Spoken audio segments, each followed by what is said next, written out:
Hi everybody, welcome back. We're now moving into the final section of this course, which is the conclusion. And in the conclusion, we're just going to wrap up everything that we've learned and also provide a few more tips and techniques and bits of advice which will hopefully help you to feel a little bit more confident when you head into your exam.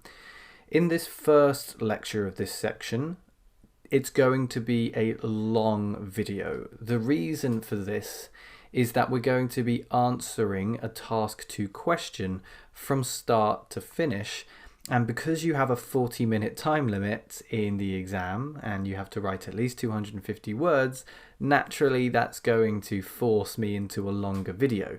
But feel free to pause this at sections and come back later, maybe even split it into days. Maybe listen to the first couple of paragraphs, come back for the second 2 paragraphs later. Take it at your own pace as per usual. So let's focus on the question which we're going to answer now. So here's the question we're going to answer. Let's read it out together. Some people view teenage conflict with their parents as a necessary part of growing up, whilst others see it as something negative which should be avoided. Discuss both views and give your own opinion. So, first thing we need to do is to identify the question type. That's the first step of planning. And the question type, hopefully you realise, is a discussion opinion question. So we'll write that down under our plan. Discussion opinion question. The second step is to highlight the key words. The second step of planning. So let's find out the key words here. In my opinion, the key words are teenage conflict, necessary, and negative. So it could be rephrased really easily as, is teenage conflict necessary or negative? You do have secondary keywords as well, and it's important to at least refer to them. Part of growing up should be avoided with parents, of course. But the really key words are the ones that I've highlighted here. You've got the topic and you've got the 2 opinions in the form of adjectives, necessary and negative. So once we have that, we can think about writing a plan. So the plan is the third and final step of planning. And remember, we don't want to plan the introduction and we don't want to plan the conclusion. We have formulas for those. We can save time by not planning them. We've got to think about the themes of each paragraph though. And in order to know what we're going to talk about in each paragraph, we have to have an opinion. It's a key part of the requirements. So my opinion is that I think it is a necessary part of growing up. Now, if you remember from my lecture on the different question types, I suggest that we put the side that we agree with in the second paragraph. So I'm just going to title this one necessary. And I'm going to title the first body paragraph negative, so we know the theme of each of our paragraphs. And then we're going to go through, and this will look quite familiar if you remember the building body paragraphs lecture on how we create nice and cohesive and well-developed body paragraphs. Each of these letters corresponds to a different sentence type.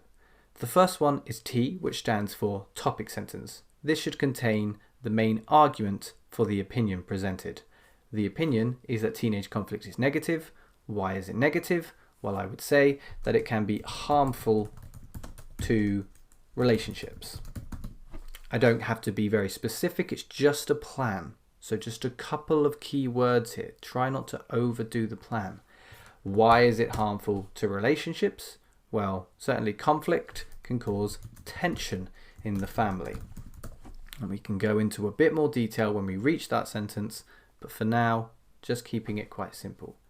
Now, example of tension and how, example of conflict and how it can cause tension, something that parents and teenagers often disagree on, something like smoking, particularly as it's quite a negative paragraph. We want to look at quite a negative example to support the point. Now, again, just the one word because we'll develop it later.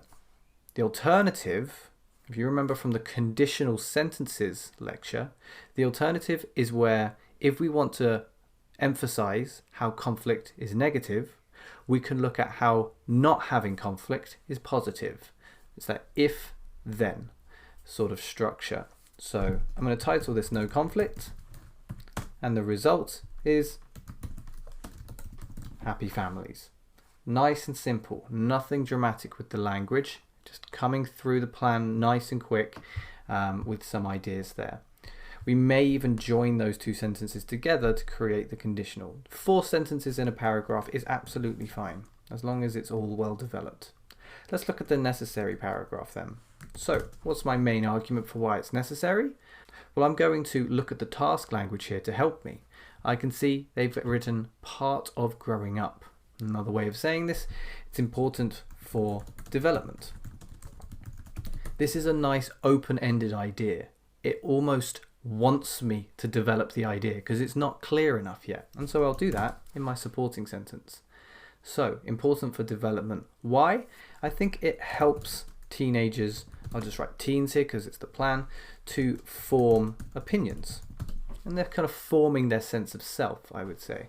For an example, maybe it's different eating habits. So we could look at vegetarians in a family of meat eaters, for example. This could cause conflict, but it's important for that teenager to engage with that conflict so that they can form these opinions. What happens if that teenager does not confront his parents, if they're not willing to engage in conflict? So the alternative is actually the exact same as above. It's no conflict. But the result is opposite. The result is now a negative result. Now, I think it will lead to unassertive, lacking in confidence adults. So I'm just going to write unassertive adults here, and again, I'll develop the language later. So there's our plan. Let's leave that on the screen. And as we mentioned, we don't want to plan the introduction or conclusion because we have formulas. Now, the formula for the introduction was general statement, paraphrase, and possibly, if you want to, a plan sentence. I'm just going to look at the general statement and paraphrase to save a bit of time. So, my general statement. Remember the different introductions. Nowadays, these days, in recent years, there is no doubt that. It is important to consider. I'm going to choose there is no doubt that because I can easily think of something which both sides would agree with.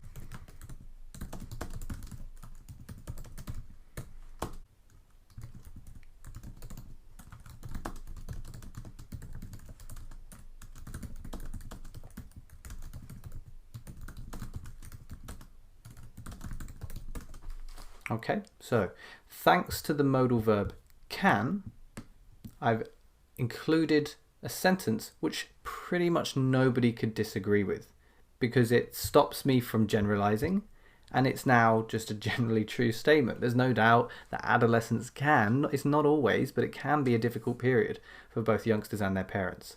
It doesn't say whether it is good or bad, that's for later, but it just introduces the idea and helps us to smooth our way into the opening of the essay. Now we got to think about the paraphrase sentence. And the first thing that I think we should do is introduce a complex sentence. If you remember from the lecture on complex sentences, to do that, we need to use a subordinating conjunction like although or while or despite. I'm going to use the word although here to create a sense of contrast between somebody else's view and my own view. So although some people believe that, now I could write teenage conflict. Wouldn't be a terrible thing. It would be okay. But I think if we can immediately demonstrate our intent to paraphrase and to show our range of vocabulary, that's even better. So what we're going to use is referencing. Referencing by way of demonstrative pronouns like this and these and such. So I believe that conflict at this time, adolescence, we know it's about teenagers and parents because we've written it there, so we don't really have to say teenage conflict with their parents.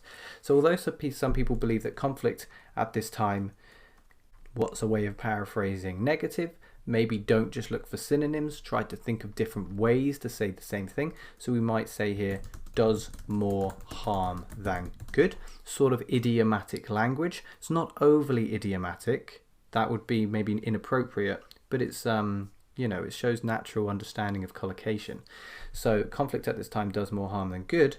I would argue, so we're showing our separation from that view and we're using a comma at the appropriate time for the complex sentence, I would argue that it is, now what's a word for necessary? What's a word for necessary?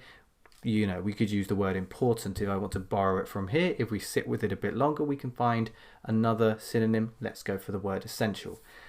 So an essential part of growing up. How can we paraphrase that?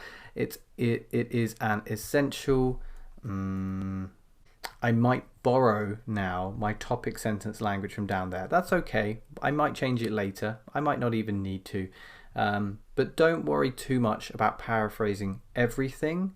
You've got to finish the essay. Don't worry about perfection. You can always underline words and come back to them later if you want to.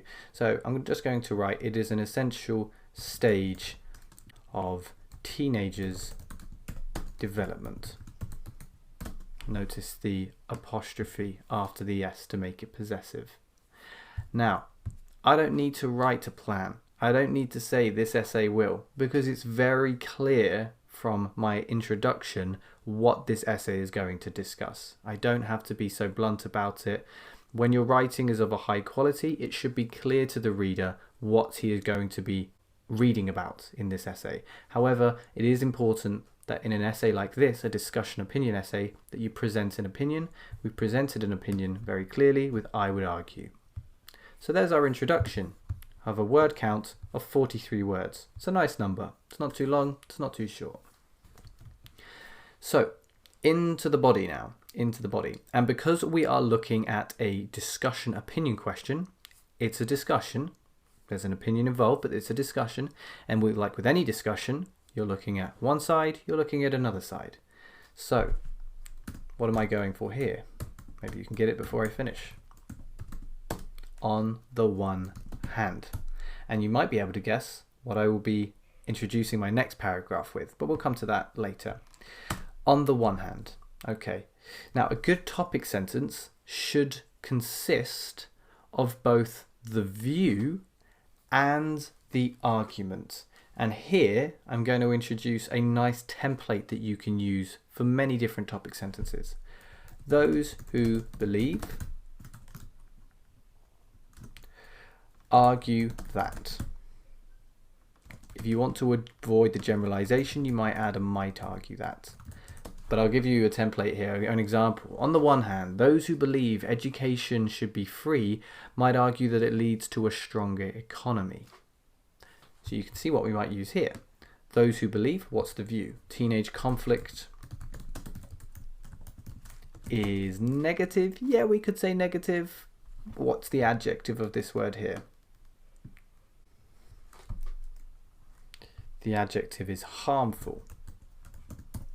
So those who believe teenage conflict is harmful might argue that now I've got a bit of a problem because I've used the word harmful in my plan, and you certainly don't want to repeat that quickly. So it's okay, we just got to think on our feet, try to find something else. Maybe instead of an adjective, we can use a verb instead. You can see the noun here, harm, that also works as a verb. We've got the verb harm that we could use. Be a bit repetitive. What's a synonym of harm? Why don't we go for the word damage? So might argue that it can damage relationships. Maybe a bit more specific. Between parents and their children. We know we're talking about teenagers. Teenagers are still technically children to an extent, so it's okay to write this with paraphrasing the word teenager. So there's our topic sentence. On the one hand, those who believe teenage conflict is harmful might argue that it can damage relationships between parents and their children. Then we say why. Notice the question, why? Well, if I was asking you the question why, you might say, well, it's because, but we don't want to start a sentence like that, but very, very close. You say it is because, but when we start a new sentence, we often change the it for the this. And then you've got the opening. This is a very good way to start the vast majority of support sentences. This is because, we're just explaining why. So this is because such What's another word for conflict? Lots to choose from here. Arguments, confrontations, disagreements, disputes. So I'm going to use that word that I just chose at the end there, disputes. This is because such disputes can, let's use the verb create. And then don't be afraid to just copy from your plan. The whole idea of a plan is to speed up your writing. So don't worry about that at all. Don't be too dependent on it. And do be careful to make sure you're not missing out any important grammar that you might have missed in the plan.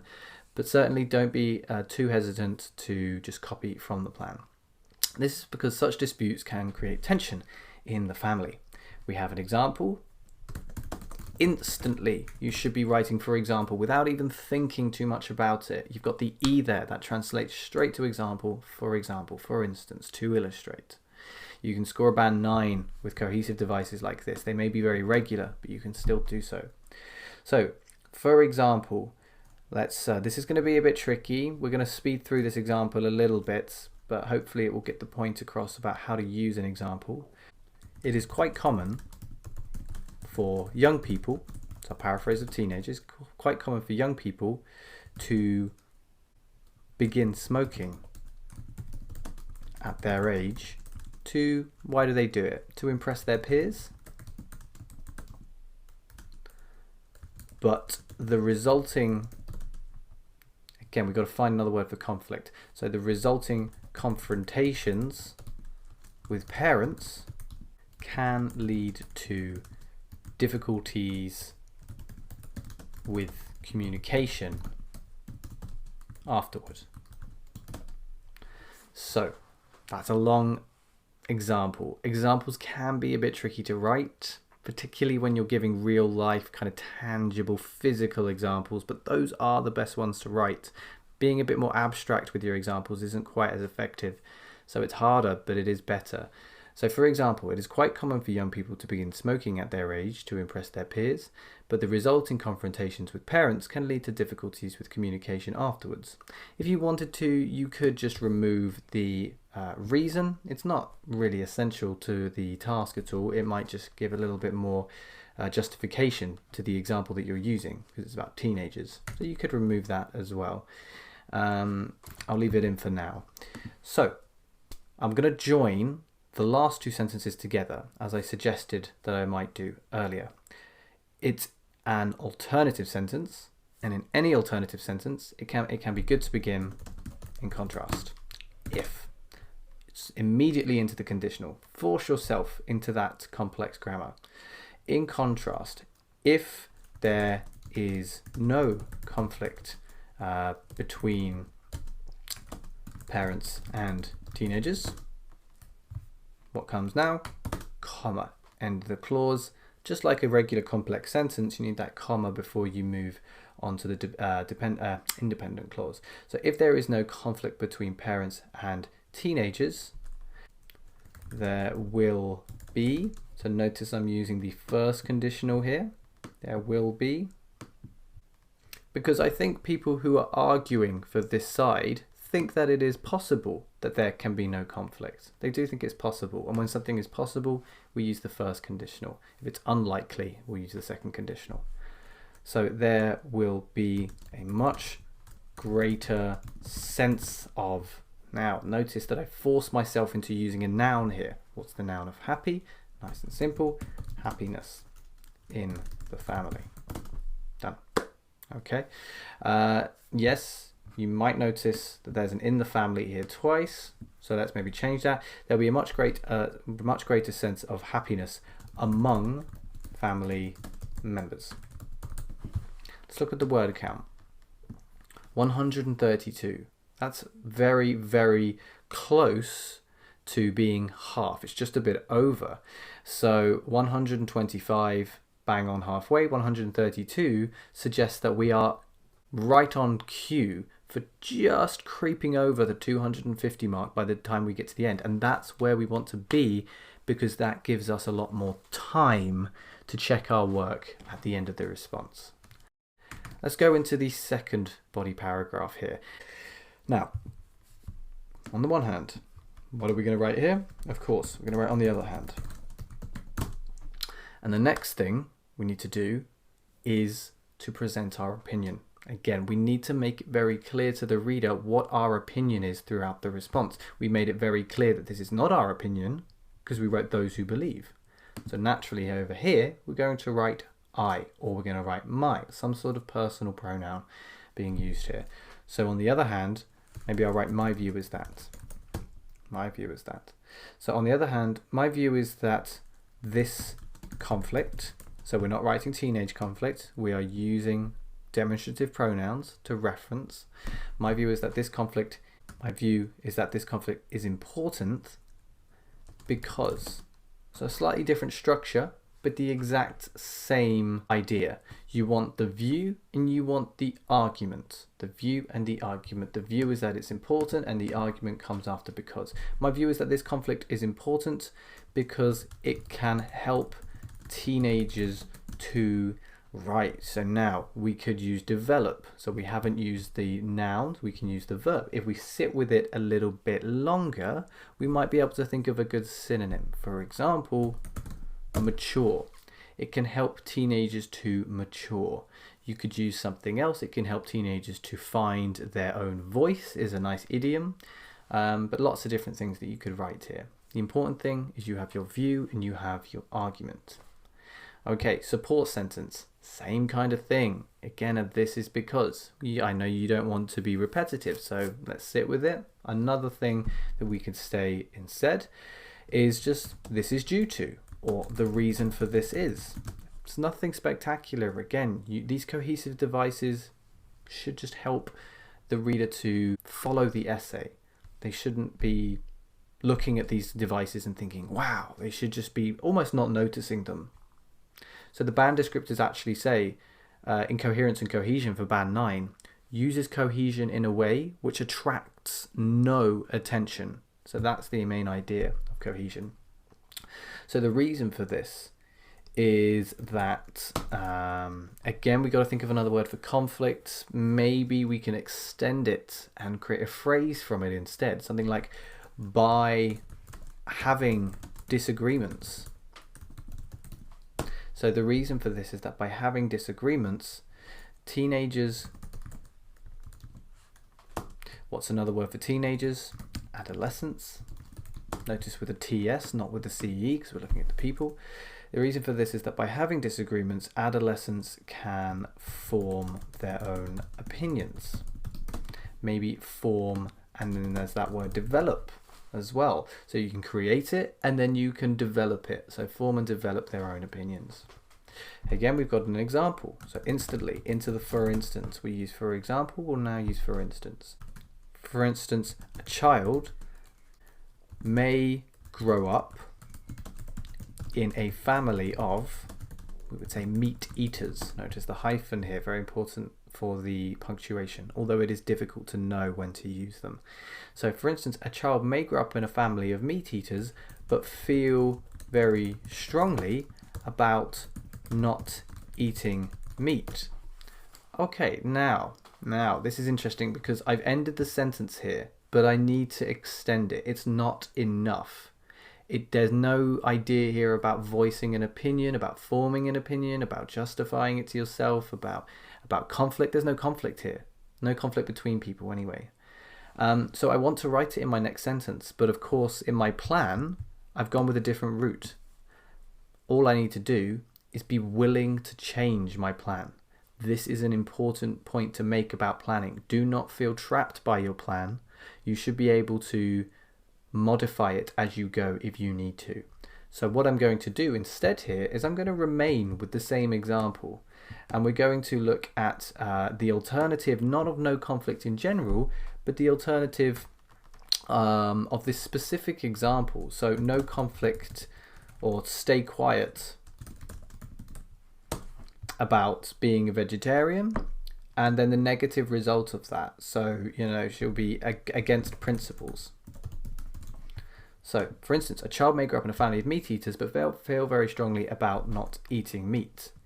If this child does not voice their opinion, It's okay to use there. It's gender neutral. When we know we're not dealing with a plural, you don't have to write his/her all the time.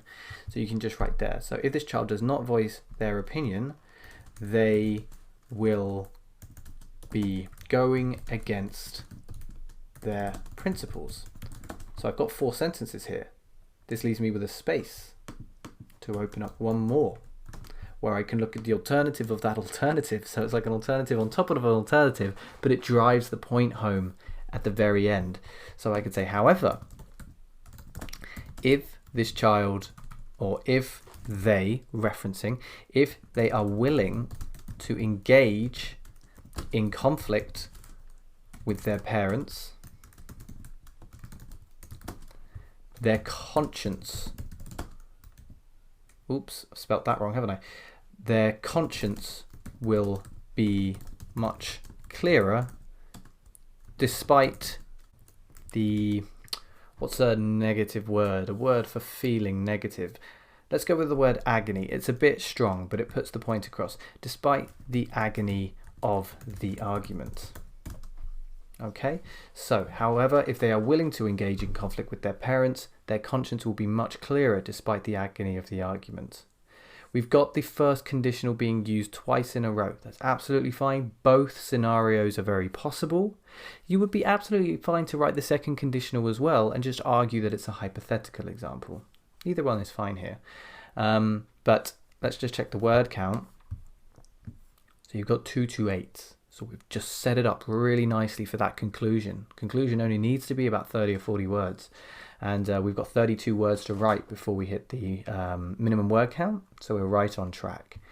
So here we went for, in the end, we went for topic sentence, support sentence, example, alternative and results of the example, and then the alternative of that alternative and the result. So it can be quite a good technique as well.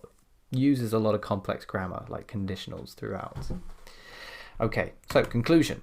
Again, we had a template, and what we need to do is summarize both the views and the arguments for the views, and we need to give our opinion as well. You can do this in 2 sentences. I'm going to try and do it in 1. The first reason for that is that it saves time, and the second reason is that it introduces complexity again. So it's very strong. So nice and simple to begin with. In conclusion, really doesn't matter how you start your conclusion as long as it's logical. So in conclusion, perfectly fine. And then just like we did up above with the although, we had a subordinating conjunction. We're going to use another one. We're going to say despite. A little bit trickier to use this one, but it's a good challenge.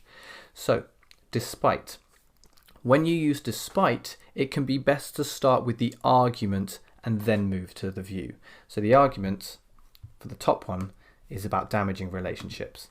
So despite the danger of damaging relationships, which teenage conflict can create. Okay, so we've used the view at the end and the argument at the beginning. So despite the danger of damaging relationship, which teenage conflict can create, it is my firm belief that, nice little bit of opinion language, but absolutely essential for the task because we need to be very clear about what our view is in the introduction, in the body and in the conclusion to present a clear position throughout the response. It is my firm belief that this time of friction, similar to conflict in the way that we're using it here. This is quite an advanced usage of the word friction. It's not just rubbing together, but it is in a way because it's like people rubbing against one another in terms of their emotions. It is my firm belief that this time of friction, so this period of life, this time of friction is essential, important. What else did we have? Necessary. What's another one? Let's go with vital, crucial. Lots to think about here. These are the words that you need to have a lot of synonyms for because they come up all the time. Vital, crucial, important, essential, necessary, things like that. So it is my firm belief that this time of friction is a vital step on the path to. So nice idiom here. Step, path. Those words So a nice collocation here, step, path, those words often seen together, so use them together, is a vital step on the path to becoming, to teenagers becoming, we'll come back and use that word again, and that's okay, it doesn't matter too much, becoming mature. And nice bit of word formation here. I'm going to put two words together and I'm going to join them with a hyphen. Independently minded. Independently minded. So you're joining an adverb with an adjective there. Adults. Let's look at the word count. 266. So we are more than enough over on the word count. You won't have, of course, a really quick word count tool on the day, but over time you will develop a sense of what is 250 words and what is not 250 words, and that should suffice on the day, because you don't want to spend too much time going back and checking individual words. So if I needed to, I would go back and check my work now, looking for all of those things that I mentioned in the checking your errors lecture. I don't need to do that because I'm pretty confident that the language here is quite good, but that's what I would want you to do on the day if you had the time, and hopefully you will have the time. So as I warned you, this was always going to be a long lecture. Hopefully you haven't found it too long and you found it quite helpful in terms of how you can see how the structure, how the essay progresses logically and clearly. But if you do have any queries or questions, as always, you know where to find me, and we can now comfortably move on now into the remainder of this course. Just a few lectures left, so I'll see you in the next lecture. Welcome back, everybody. Now that we've looked at a complete model essay and seen how it works the whole way through, we can now think about wrapping things up in this section. And in this lecture, we're going to think about some general secrets to success. Some of the things that will help boost your score more quickly than perhaps any other tips, and some of the secrets which many other candidates are not using or are not using correctly. So there are 4 tips, 4 secrets which I want to focus on in this lecture. And the first of those is finish the essay. It sounds obvious to finish the essay, but it's actually something that a lot of students, a lot of candidates will not do in their essay. It's actually one of the worst things that you can do for your score. So if 35 minutes have passed and you still haven't reached the conclusion yet, finish the sentence that you're on. It doesn't matter where you are in the essay. Finish the sentence that you're on and move to the conclusion. So although the essay might not be complete if you do this, it will at least be completed. So you will have finished the essay, and therefore you will be addressing the task requirements with much more accuracy. Even if your body paragraph is not the strongest because of this, if you go through the lecture on quick conclusions, you'll find out how to leave the examiner with a strong impression and finish the essay in style regardless. So finish the essay and finish in style. The second secret is to underline things. Now, why is this so important? Well, underlining can help you to both save time and respond with accuracy in the essay. You should underline keywords in the task, so this will help you to stay focused on the task requirements. You should underline repeated words, so that if you have time at the end, you can come back and paraphrase without wasting time in the essay. You should underline uncertain grammar, so again you can return to it later, and likewise with uncertain spelling. Make sure you underline lightly in pencil so that it doesn't make too much of an impact, and then you can easily return if you have time at the end. This way you don't waste time, which again enables you to complete the essay in time, even if you don't have time to go back and check. The third thing is to think about conditional sentences. I like to think of conditional sentences as some of the most useful sentence types that you can use in your essay. Now, we looked at these in section 6, so if you want a quick refresher on conditionals and why they're so effective and how to use them, please go back to the lecture on conditionals in section 6. But when used accurately, these grammatical structures are like superpowers for your essay. Why is that? Well, they expand your range of complex grammatical constructions. They extend the development of your ideas appropriately. They improve the coherence and cohesion of your ideas.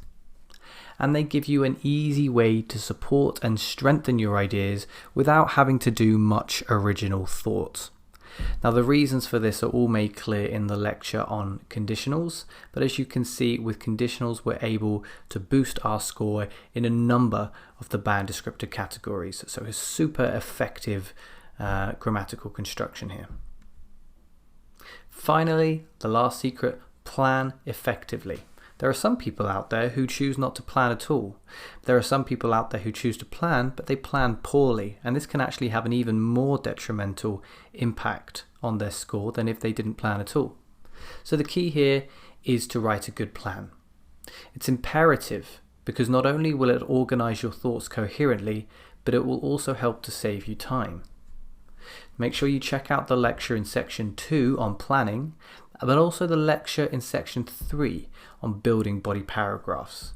When you combine these together and you've digested these lectures sufficiently, gone over them again and again, make sure you practice this planning method. You should get to the point where you can consistently write plans like these in 5 minutes or less. This will end up saving you time in the essay and also create a great sense of cohesion and focus within your essay content. So those are my 4 top secrets for how to boost your score in IELTS writing task 2. Hi everybody, welcome back. It's going to be quite a short lecture today. We're just going to look at some bits of advice for how you can practice effectively when you study alone. So how to make the most of your self-study time. We're going to look at some do's and don'ts, and we're going to start by looking at the don'ts, the do nots. So here are the things I recommend that you avoid. Do not study with distractions. Make sure you are closing down your internet access. Don't have Facebook open, don't have Twitter open. If you have a mobile phone, turn it on silent, turn it off maybe. So make sure you study without distractions so that you can remain focused. Don't be too self-critical. Don't beat yourself up for making mistakes. Mistakes will happen. They're inevitable. If you weren't willing to make mistakes, you wouldn't have taken this exam. Okay? So mistakes are a good thing. They allow you to learn. Just learn from the mistakes and try to avoid them next time, but don't beat yourself up about them. Don't sit around waiting for miracles to happen. It's very important that you use the advice in these videos and apply it to your study. Don't just watch the videos and imagine that on the day you're going to magically create an amazing essay. You need to use what is in these videos and apply it to your self-study practice. Don't study alone. Yeah, it's good to study alone sometimes, but if possible, try to find yourself a study partner. You can motivate one another. You can make comments on one another's work. You know, your study partner might be able to recognize when you've made a mistake, when you can't recognize it. So very useful to study with a friend as well as alone. Don't forget about timing. We've mentioned this before.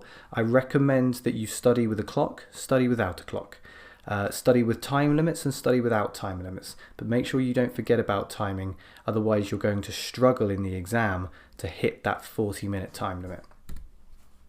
Don't ignore your health, your sleep, or your diet. It's very important that you stay healthy.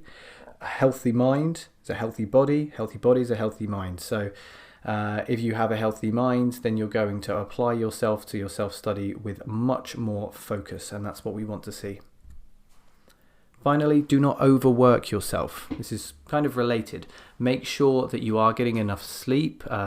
Try not to work for any more than 2 to 3 hours a day. Like, the more you do past that point, it's just going to be detrimental, because I think you can burn yourself out if you work too hard. So don't overwork yourself either.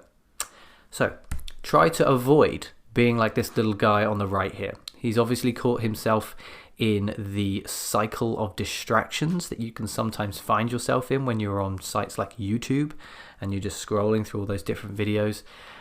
So make sure that you are being productive with your time. Now this is interesting. This little image on the right here is by a comic called The Oatmeal, theoatmeal.com. And funnily enough, there are some excellent grammar references on this website. If you're not sure how to use semicolons, go there. If you're not sure how to use the expression IE, you should go there. If you're not sure how to use apostrophes, also talks about that on the website. So although it looks a little bit funny, it's actually a very good reference source for certain grammar and punctuation points. Let's move on to the do's. So I recommend that you do shut down all distractions. Now there's an excellent app called Freedom. You just search into Google Freedom app, and this Freedom app will completely shut down all internet access for you for a specific amount of time that you set, and there's no way that you can turn it back on. However badly you want it, you will not be able to turn the internet back on until that time has passed. So it's a very good way to avoid all distractions. Make sure you practice in different ways, as I said, with a clock, without a clock, with time limits, without time limits, alone, with a friend. Study task 1, then task 2, maybe then task 2 and then task 1 in different orders. Study different parts of the essay, the introduction, the conclusion, the body, but make sure that your study is varied so it doesn't become boring and monotonous. As I said there, make sure you study alone and with a friend so you can motivate one another and check each other's work. Reward yourself. It's very important that you feel good about studying, that you don't just think of it as something boring and tedious, but that you have something to look forward to at the end of it perhaps. So reward yourself maybe with a movie, or with ice cream, or whatever you fancy. Make sure you take breaks. It's very important that you take at least a few minutes every once in a while when you're working. There's a very good technique called I think it's called the Pomodoro technique, and basically what that is you study for 25 minutes and then you take a 5-minute break, and then you study for 25 minutes and then you take a 5-minute break. So you're working for like 50 minutes out of every hour, which is a pretty great rate, and it can help you to keep going and keep going. I've mentioned it many times during this course, but make sure you read some more, a variety of different materials on a variety of different topics. This will help you to see the patterns in English and just help you to improve your confidence as well. And lastly, get guidance. We're going to talk about this in a bit more detail in the next lecture, but yeah, very important that you get guidance. All of this is designed to help you stay focused. It's all about focus when you are studying. You need to get in the zone, in the flow. Now, all of these do's and don'ts will help you to do that. As I mentioned, we're going to look at getting guidance in the next lecture. And in that lecture, I'm going to show you perhaps the best form of guidance that you could possibly get in your preparation for IELTS. So I'll see you in the next lecture. Welcome back, everybody. Just 2 lectures left now. And in this lecture, we're going to talk about how you can get guidance to help you prepare more effectively for your exam. So there are a number of ways that you can make sure that you're heading in the right direction. And we're going to focus on these in this slide here. So the first option is to think about language exchange sites. You can just type this into Google, and it's basically a case of sharing your language with somebody who wants to study your language, and vice versa, so that you have a free opportunity to practice your English. There's exam forums. If you just type in IELTS forum online, there's plenty out there where lots of people are looking for answers to similar questions. There are exam preparation sites like IELTS Simon, or Ryan IELTS, or IELTS blog. Native speakers are a good option. Even if they don't know about the IELTS exam, if you know about a native speaker who lives near you, Try to have a conversation with them. It can be a good learning experience to see where your weaknesses are. And finally, professional IELTS tutors. We're going to focus on the idea of professional IELTS tutors because that's where I have the most experience. For those who wish to have the best preparation possible, it is my firm belief that a professional tutor is the way to go. There are a number of IELTS teachers online at sites like italki.com, cafetalk.com, testedteachers.com and more. But there are not many sites which only offer IELTS lessons. These other sites, they will also offer general English, they'll offer business English, they'll offer TOEFL, but there aren't many sites that only offer IELTS, so they can exclusively dedicate themselves to IELTS. The IELTSteacher.com is one such site. Everything you have learnt about in this course has come from my experience exclusively teaching IELTS over the last few years. So the IELTSteacher.com, which is my site, it just focuses on the IELTS exam and dedicates itself to finding ways to help students get the target scores that they require. So when it comes to tuition with the IELTS teacher, there are two different ways that we can provide guidance. The first is with lessons. So we're going to talk about lessons. Teachers at the IELTS teacher are happy to prepare you for each component of the exam, whether it's listening or reading or writing or speaking. Most of all, we focus on writing and speaking though, as it's more of an active exercise. Each teacher uses a different method, but every single teacher on the IELTS teacher has a wealth of experience, both teaching and developing materials for IELTS preparation courses. My personal writing lessons are split into two types. We have a theory lesson and a guided practice lesson. Theory lessons are designed to teach you how to write for IELTS, how to write an introduction, how to write a conclusion, very similar to what we've been going through here. While guided practice lessons give you the opportunity to put those theory lessons into practice in real time using a program called Screen Hero, which allows you to write on my screen. So you can actually write the essay in front of me with me guiding you through the process. Now the other type of guidance is writing corrections. We offer a writing correction service like many other sites do, but unlike many other corrections online, corrections with our site are focused on IELTS, they're easy to understand and they are extremely comprehensive. Here are just a few of the comments we have received about our correction service. Hi Matt, I wanted to thank you for helping me improve my writing skills. I gave the test and got an overall mark of 8 with 7.5 in writing. That's more than I need for applying for the master's degree that I want, so I'm super happy about it. That was from Francisca in Chile. And thank you for the correction, Matt. I'm still being surprised by the thoroughness of your work. Every time I open a newly received correction, it's hard to imagine something more useful than that, which is from Nikolai in Russia. I am a bit of a perfectionist when it comes to corrections, so you can expect your work to be corrected to the most comprehensive degree imaginable. Now, if you are interested in taking these corrections, in purchasing these corrections, I have some good news, and that is that I can offer you a discount for being a student of this course. As a thank you for your attention, I'd like to offer each and every one of you a discount on writing corrections so that you can put all of the advice here into practice.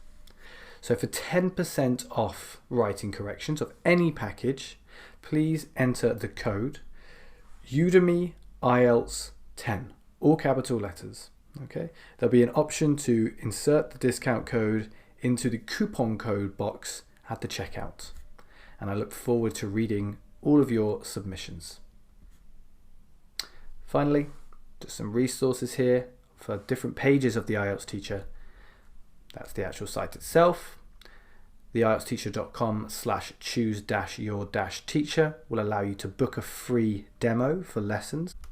The IELTSteacher.com/writing-corrections will allow you to learn about and purchase those corrections, which I was mentioning a second ago.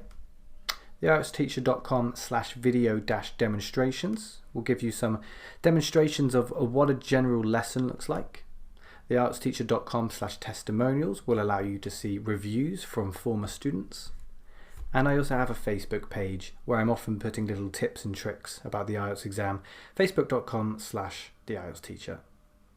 So I hope to hear from you soon if you're interested in taking a lesson or using our correction service. Hi everybody, welcome back for the final time. Unfortunately, this is the end of the course, and thank you for taking part. Thank you for your attention during this course. I hope it has been useful for you. In this final lecture, we're just going to go through a few final bits of advice, in particular, what to do now that you've finished the course and how to approach the exam the day before. So let's just have a look at what to do before your exam, perhaps the night or the week before your exam. It's very important that you feel fresh and focused during the exam. Therefore, be careful with your routine leading up to the exam date, the days before, the weeks before. Watch what you eat. Try not to eat too many fatty foods or too many sugary foods. It's very important that you're eating food which will allow you to stay healthy in mind and body. Get plenty of rest. Make sure you're getting at least 8 hours of sleep a night. Again, this is all about focus. You're trying to put your mind in a position of alertness, of freshness. Cold shower therapy, CST. Now I know everybody likes to have a warm shower in the morning. I'm the same. But taking a cold shower can really help to awaken your mind. It can really help to stimulate your brain and your body as well. CST has been proven to offer many benefits to not just the body but the mind as well. And I would recommend looking these up on Google. Just search CST benefits. So I think it's a very good thing to think about taking some cold showers in the morning in the weeks before your exam. Exercise. Healthy body, healthy mind. Very important that you at least do a few minutes of exercise every day, maybe 15 to 20 at least. That way you will feel much more alert, less groggy, less fatigued in the exam. Said it before, we'll say it again. Read, read, read. And try, if possible, to have fun. Now, having fun can be very difficult if you suffer from nerves. If you get very nervous before the exam, you may want to consider these tips as they may help a little bit. Try meditation. There's lots of resources online which look at meditation, but it has been proven to have many benefits, particularly for people who become quite nervous. Part of that meditation is taking deep breaths.